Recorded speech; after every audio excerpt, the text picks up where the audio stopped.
all, welcome to Quantifier. So today we are going to learn some tips and tricks for parasummary, one of the important component and the consistent component of the verbal ability section.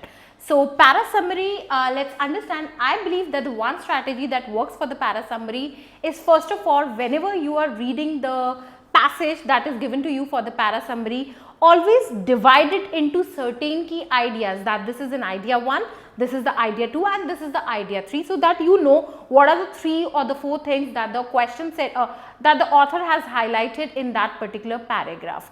Other than that, what I believe that the strategy that works for the parasummary is to eliminate the incorrect option. So you should go with the mindset to eliminate the incorrect options rather than picking up or selecting the correct option. So get into the mode of fault finding, that is, you figure out, you get into the shoes of finding the fault, like I've read this option, this does not seem right, okay, there is a particular fault in it, this is wrong, and then which looks with less error or with no errors is probably your answer for the parasummary. So get into this mode of option elimination rather than the option selection for parasummary. And one technique that helps you for the option elimination is this technique of BANE. So this is an acronym for you to figure out the things.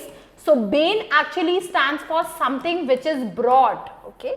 Now A actually stands for something which is alien, N actually stands for something which is narrow, and E actually stands for something which is extreme. So eliminate any option which is broad, okay. So suppose, let's say my parasummary is talking about impact of COVID-19 on Indian agriculture sector. So my paragraph is just limited to impact of COVID-19 on Indian agricultural sector. But suppose there is one of such an option that is talking about impact of COVID-19 on Indian economy. So now you know that no doubt that agriculture is a part of an Indian economy, but Indian economy overall, it's a very broad concept, okay. Does the author talk about the manufacturing sector? Does the author talks about the tertiary sector? No, for that matter, right? So that means that no doubt that this option looks convincing because agriculture is a part of the Indian economy, but probably this is not your correct answer.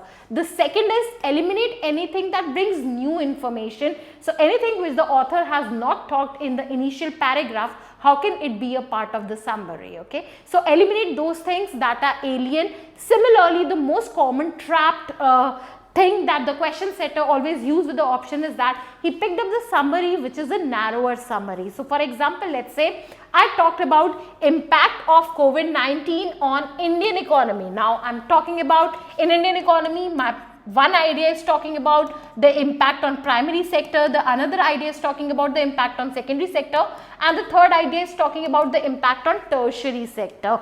But when I keep my options for the summary, I say impact of COVID-19 on Indian primary and secondary sector. So I missed upon the tertiary sector. So maybe by that logic, eliminate anything which is very narrow. And similarly, beware of extreme words like best, always, should, okay. So these extremity, unless and until conveyed by the paragraphs and the passages, you should not mark them as an answer.